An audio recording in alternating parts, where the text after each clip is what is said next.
أعوذ بالله من الشيطان الرجيم. بسم الله الرحمن الرحيم.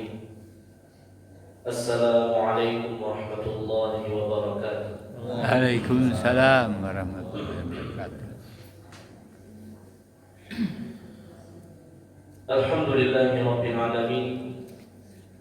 حمدا شاكرين حمدا ناعمين حمدا يوافي نعمه ويكافي مزيدا.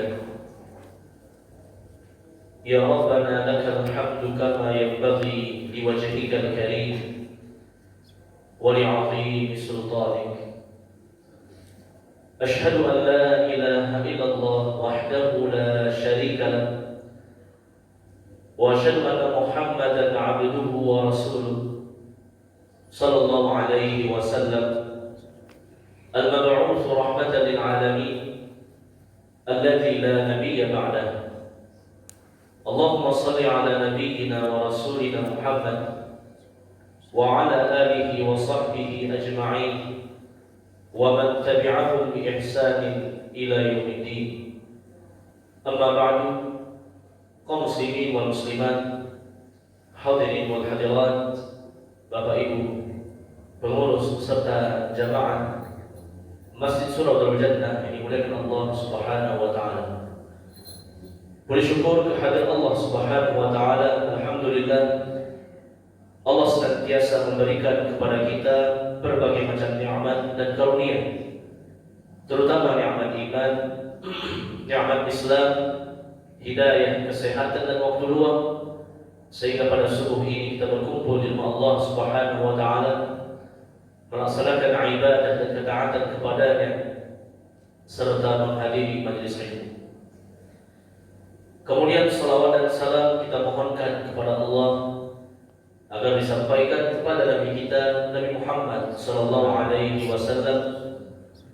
Allahumma shalli ala Muhammadin wa ala ali Muhammad. Semoga salawat dan salam juga tercurah kepada keluarga beliau, kepada ummahatul mukminin, kepada para sahabat dan orang-orang yang mengikuti beliau dengan benar hingga yaumil akhir. Bapak Ibu rahmati Allah Subhanahu wa taala, kembali kita melanjutkan kajian tafsir Al-Qur'an. Pada pertemuan terakhir pembahasan kita adalah sebagian dari ayat 187 dari surat Al-Baqarah. Dan pada subuh ini kita lanjutkan menyempurnakan yang tertinggal atau yang tersisa dari surah Al-Baqarah ayat 187 dan dilanjutkan dengan ayat 188. Di ayat 187 Allah Subhanahu wa taala berfirman, وَلَا تُبَاشِرُوهُنَّ وَأَنْتُمْ عَاكِفُونَ فِي الْمَسَاجِدِ. Artinya, dan janganlah kamu mencampuri mereka ketika kamu sedang beriktikaf di dalam masjid. Apa maksud firman Allah ini? Terlebih dahulu kita harus tahu apa itu yang disebut dengan al-i'tikaf. I'tikaf adalah luzumul masjid li'ibadatillah ta'ala. I'tikaf itu adalah berdiam diri di masjid dan mengisi waktu tersebut dengan ibadah kepada Allah. Jadi disebut dengan i'tikaf, luzumul masjid li'ibadatillah, berdiam diri di masjid dalam rangka beribadah kepada Allah Subhanahu wa ta'ala.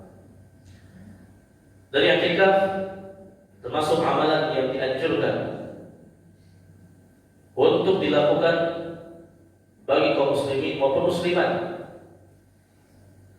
Dari i'tikaf kata para ulama terbuka sepanjang tahun, setiap harinya, setiap bulan apapun boleh bagi muslim muslimah beriktikaf di masjid. Namun memang anjuran yang paling ditekankan adalah di bulan Ramadan, terutama di 10 hari terakhir Sebagaimana Aisyah radhiyallahu anha mengatakan, kana Rasulullah sallallahu alaihi wasallam ya'takifu al-ashr al-awakhir min Ramadan. Rasulullah sallallahu alaihi wasallam senantiasa di 10 malam terakhir Ramadan beliau beriktikaf. Dalam hadis yang lain, kana Rasulullah sallallahu alaihi wasallam ya'takifu al-ashr al-awakhir min Ramadan, falamma kanat as-sanah allati qubida fiha i'takafa 20 yawman. Rasul sallallahu alaihi wasallam senantiasa beriktikaf di 10 hari terakhir Ramadan tatkala di tahun beliau wafat, beliau beriktikaf sebanyak 20 hari. Meskipun demikian, jangan difahami i'tikaf hanya bisa dikerjakan di bulan Ramadan, tidak. Para ulama menjelaskan al-i'tikaf tulus sana. I'tikaf bisa dilakukan di sepanjang tahun. Di hari manapun yang kita inginkan, di bulan manapun kita mau, tapi yang terbaik jelas di bulan Ramadan, terutama di 10 hari terakhir. Masjidnya fi kulli masajid, di setiap masjid, bukan hanya Masjid Haram, bukan hanya Masjid Nabawi, bukan hanya Masjid Aqsa, 3 masjid yang paling utama dalam Islam. Tidak berlaku di semua masjid, berlaku di setiap tempat yang di dalamnya dilaksanakan 5 kali salat fardu berjamaah. Itu disebut dengan masjid. Semuanya berlaku. I'tikaf juga tidak harus 24 jam di masjid.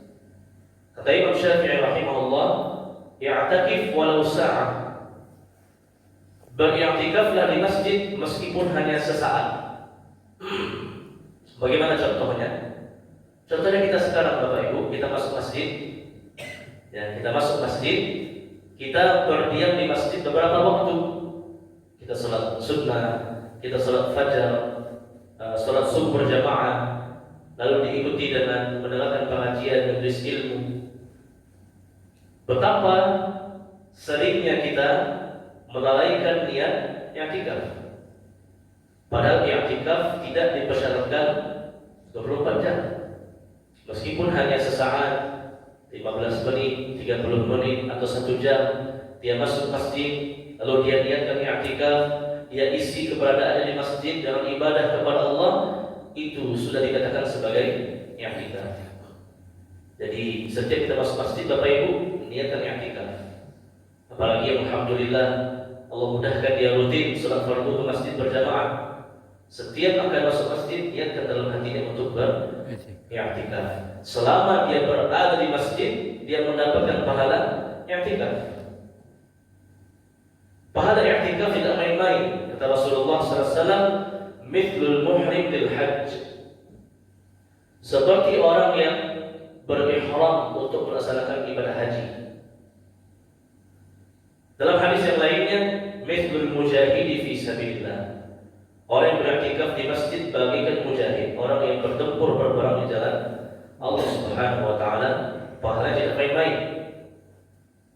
Juga Rasulullah SAW bersabda, ketika seseorang berada di masjid beriktikaf dan dia dalam kondisi bersuci, dalam kondisi berwudu, maka senantiasa malaikat mendoakannya.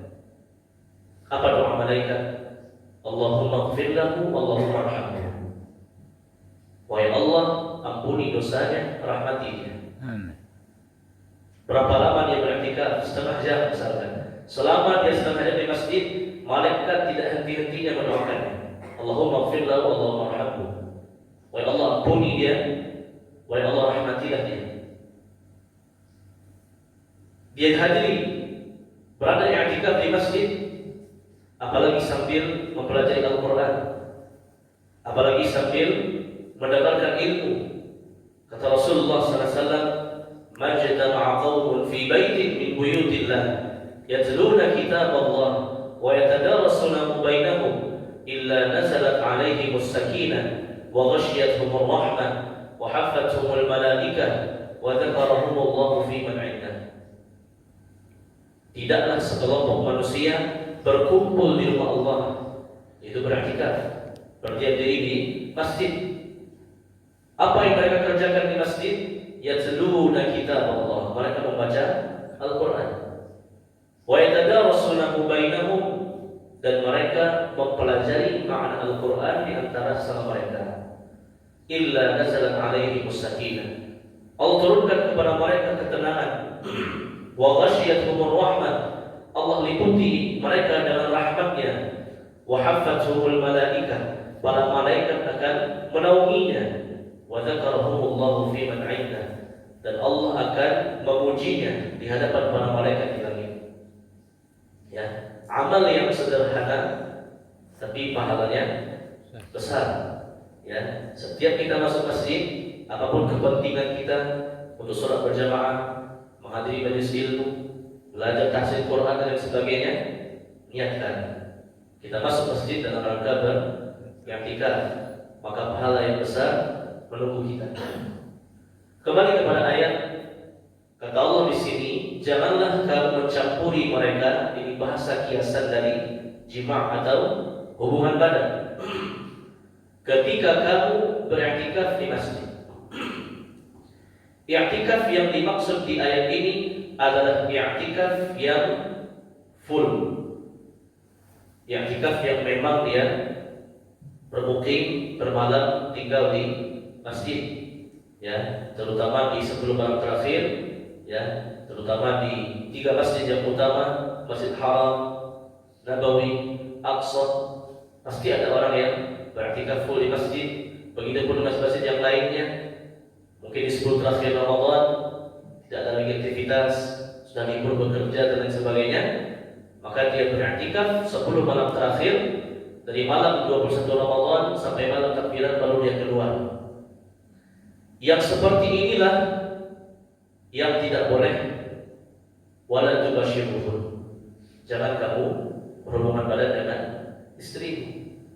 Adapun i'tikaf yang tadi, yang sedikit-sedikit masuk masjid keluar lagi, masuk masjid keluar lagi, maka tidak dilarang, tidak dilarang. Larangan tersebut hanya bagi i'tikaf yang 24 jam, 10 hari terakhir Ramadan, tidak keluar-keluar, maka yang seperti inilah yang dimaksud ayat. Adapun i'tikaf yang tidak full, dia masuk keluar, maka tidak terlarang bagi mereka untuk melakukan jima. Tilka hududullah fala taqrabuha, demikianlah batasan-batasan Allah, maka janganlah kamu mendekatinya atau melanggarnya. Kadzalika yubayyinu Allahu ayatihi lin-nas la'allahum yattaqun. Demikianlah Allah menjelaskan ayat-ayatnya kepada manusia agar mereka bertakwa. Kemudian Bapak Ibu rahmati Allah Subhanahu wa taala, ayat berikutnya ayat 188. Allah berfirman, "Wa la ta'kulu amwalakum bainakum bil batil." Dan janganlah kamu memakan harta di antara sesamamu dengan cara yang batil. Wa tudlu biha ila al-hukam litakulu fariqan min amwalin nasi bil ithmi wa antum ta'lamun. Dan juga janganlah kamu menyuap dengan harta tersebut kepada para hakim dengan maksud agar kamu dapat memakan sebagian harta orang lain dengan jalan dosa, padahal kamu mengetahui.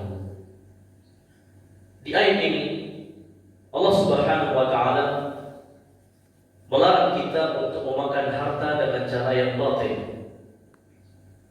Apa yang dimaksud dengan memakan harta secara batil? Haram. Memakan harta dengan cara yang haram, baik secara zatnya maupun secara cara mendapatkannya. Ya, sebagaimana di ayat sebelumnya masalah makanan yang halal, kita diperintahkan Allah memakan harta yang halal, zat maupun cara mendapatkannya. Maka lawannya adalah haram. Haram pun demikian. Ada yang haram secara zat dan ada yang haram secara cara mendapatkannya. Yang haram secara zat banyak sekali, seperti minuman keras, seperti narkoba, seperti babi dan lain sebagainya. Benda-benda yang memang sudah secara zat haram, tidak boleh. Begitu juga dengan cara mendapatkannya. Barang yang dia dapatkan halal, tapi dia mengambilnya dengan cara yang haram, seperti mencuri, seperti riba, seperti korupsi, serta berbagai macam cara atau wasilah mendapatkannya dengan cara yang haram. La ta'kulu amwalakum bainakum bil batil, kata Allah.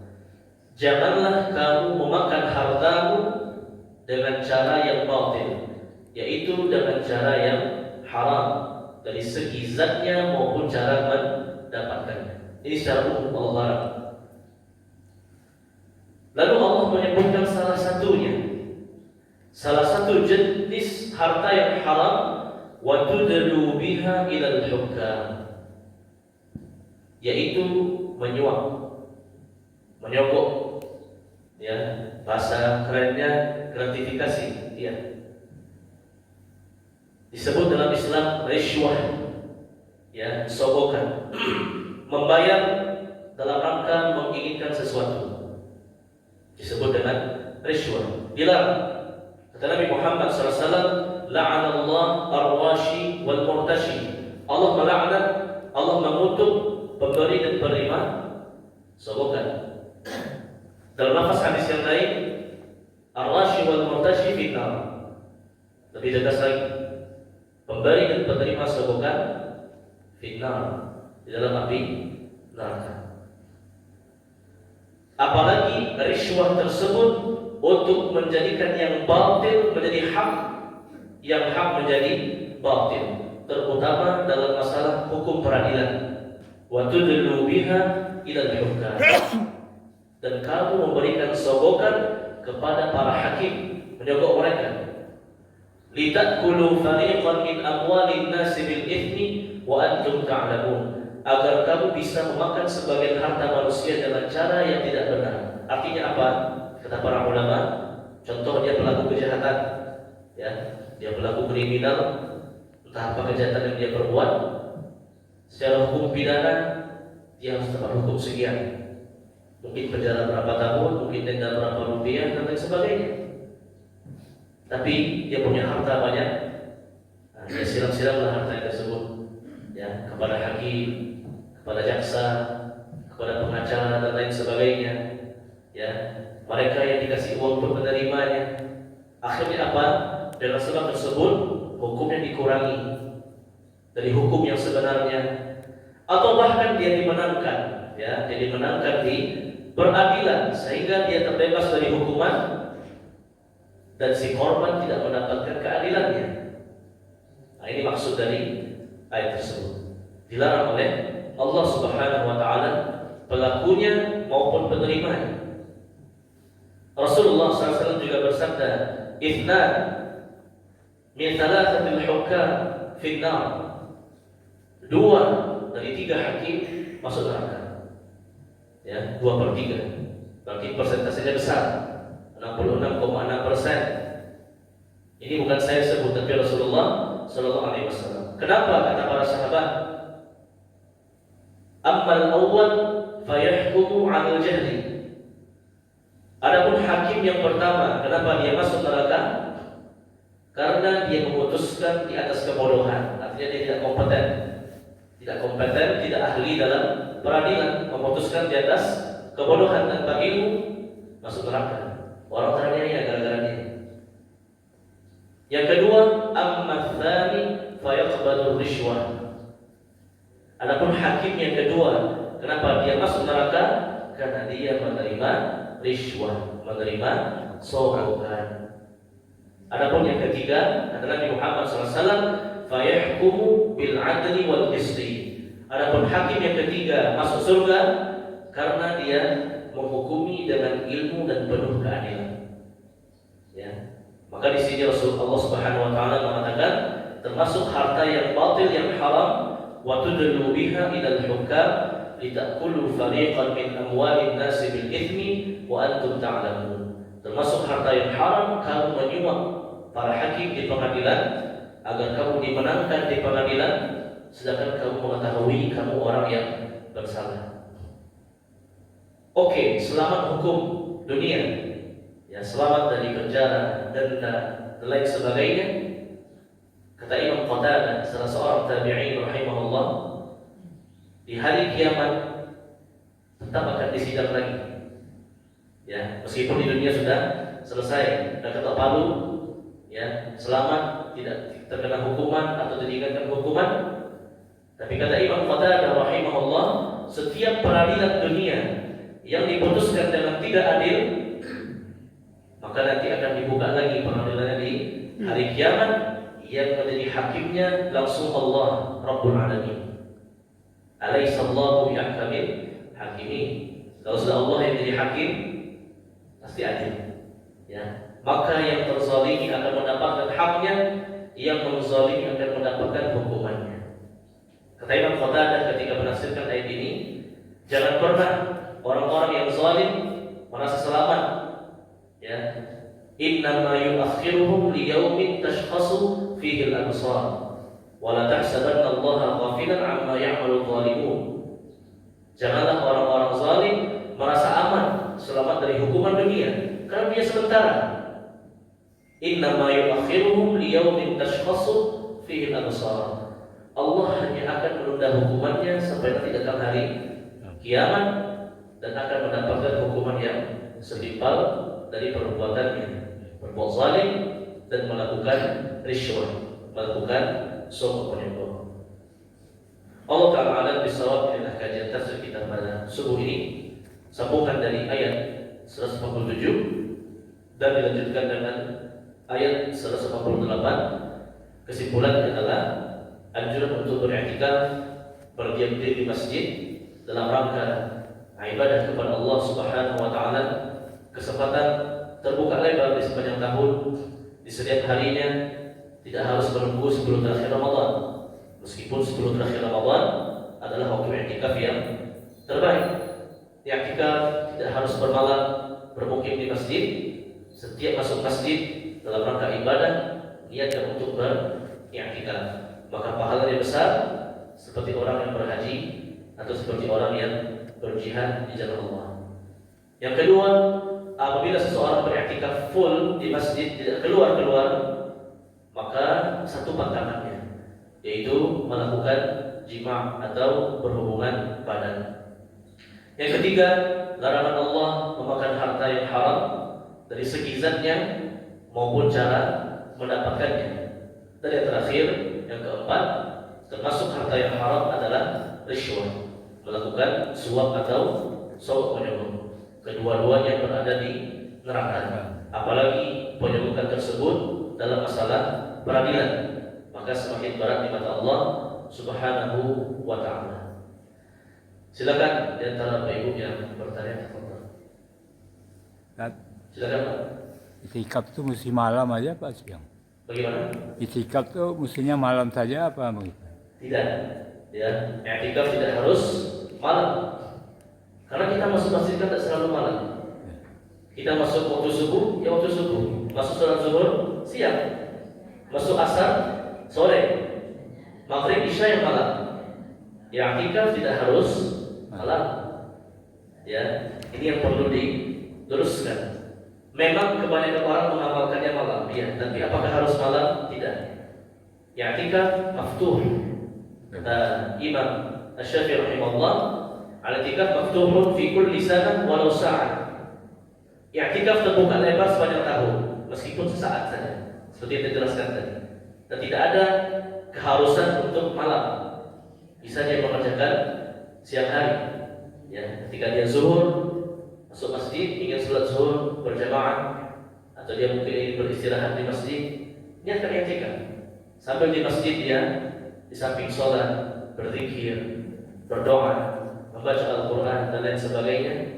Lakukanlah i'tikaf, isilah dengan ibadah, tidak harus malam. Ya, boleh pagi, boleh siang, atau boleh juga sore. Ya, Allah a'lam bishawab. Silakan.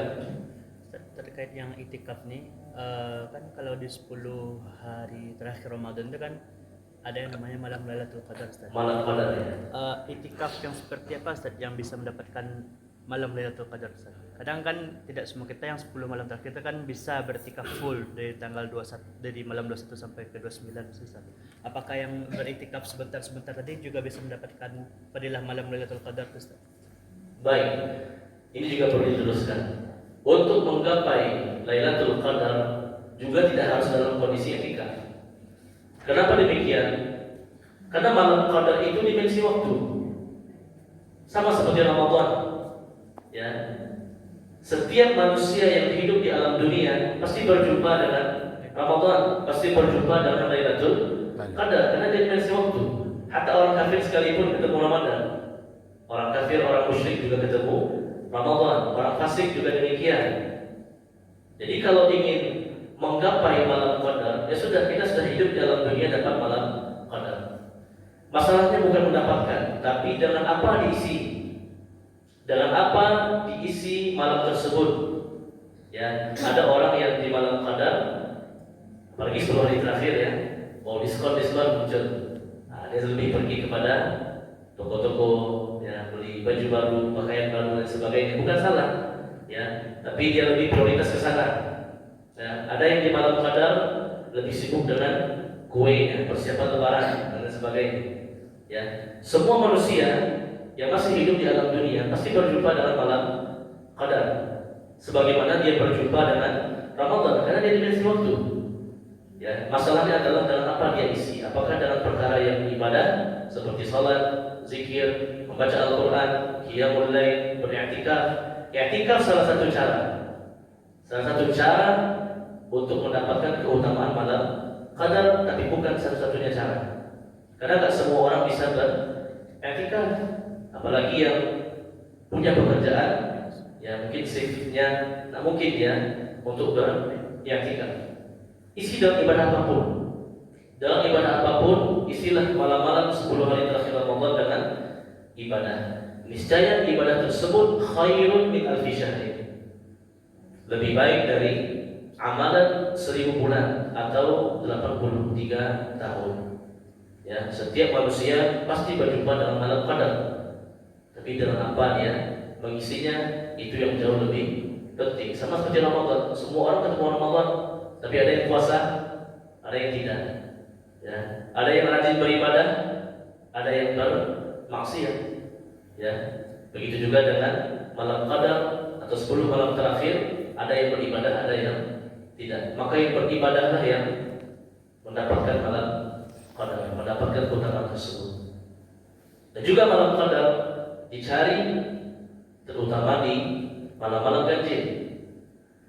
Dan bagaimana ciri malam Qadar? Kata Nabi Muhammad SAW, lailuha sati', malamnya cerah, ya, tidak ada mendung, apalagi hujan lebat, enggak.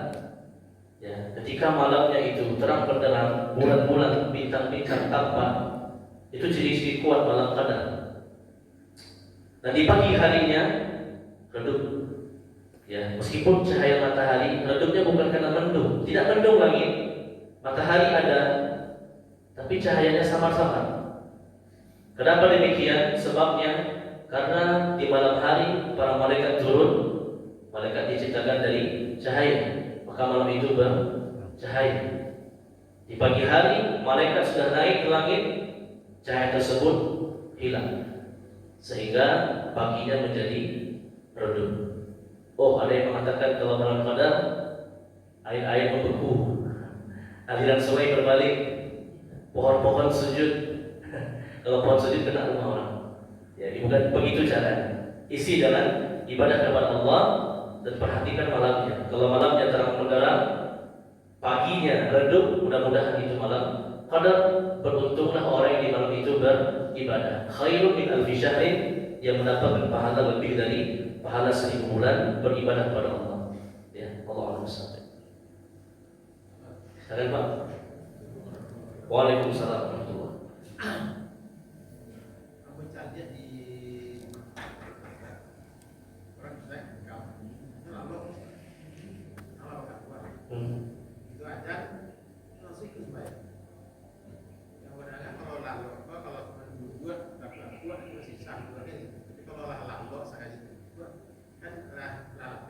Ya. Hanya seperti itu, betul. Sambut dari Bapak. Kemudian kedua, harta haram tadi dari cara mendapatkannya. Lalu bicara dia juga Ustaz, itulah gaji. Entah dua alasannya lain itu termasuk haram. Kalau Bapak, kenapa nggak dimasukkan ke gaji? Misalnya kayak apa banyak kali pinjaman ini, pinjaman itu. Kenapa memang kalau yang gaji itulah yang halal, kalau yang lain walaupun dibungkus ke aturan itu haram. Baik, yang pertama benar. Tidur termasuk pembatal wudu. Dan tidur yang dalam, tidur yang nyenyak.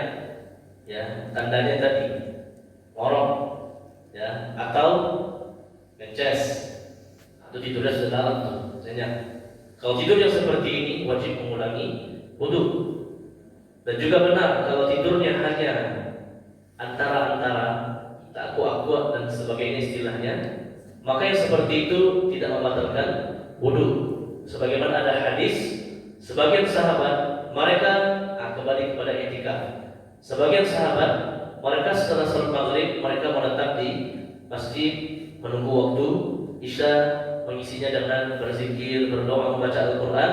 Akhirnya sebagian mereka tertidur dalam posisi duduk, tapi tidurnya tidak dalam, ya, teranggu-anggu kepalanya. Ketika azan isya berkumandang, mereka langsung sholat, karena emang boleh. Tapi kalau tidurnya dalam sampai mengorok dan lain sebagainya, maka tidur yang seperti ini harus mengulangi wudu. Termasuk hadas kecil, dia harus berwudu. Kalau dia sholat dalam kondisi itu belum berwudu, maka sholatnya tidak sah. Sholat tidak sah. Begitu juga di fenomena di tempat-tempat kita, dalam sebagian majelis ilmu seperti kaum laki-laki Jumat, ya, di khutbah Jumat ada sebagian yang tertidur, ya, bahkan dia sudah ngorok tidurnya. Ketika dia bangun, muazzin qamat, dia langsung sholat, tak boleh. Dia harus mengulangi wudunya, karena tidur yang dalam, an-naumu al-mustaghrib, tidur yang mustaghrib, tidur yang betul-betul menghilangkan akal, min hadatsin asghar, termasuk hadas kecil pembatal wudu. Yang kedua terkait dengan gaji, ya, gaji itulah yang halal bagi pekerja, termasuk tunjangannya.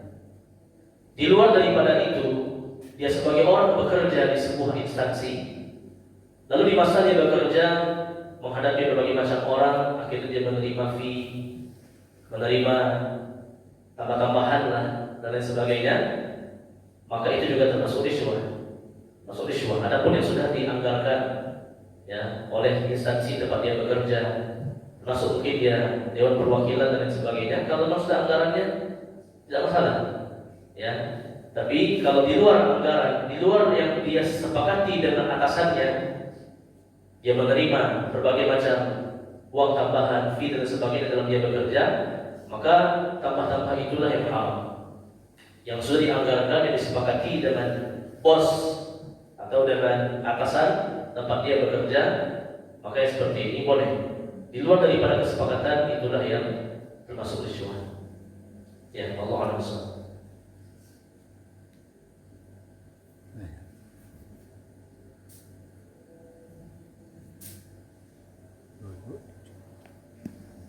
Pas, ya. Baik, kalau tidak ada disebutkan, mudah-mudahan bermanfaat, dapat kita pahami, dapat kita amalkan. Terlebih terkurang mohon maafkan. Subhanallah bihamdik, asyhadu an la ilaha illa anta, astaghfiruka wa atubu ilaik. Wa sallallahu ala nabiyyina Muhammad wa ala alihi wa sahbihi walhamdulillahi rabbil alamin. Billahi taufiq wal hidayah. Assalamualaikum warahmatullahi wabarakatuh. Waalaikumsalam.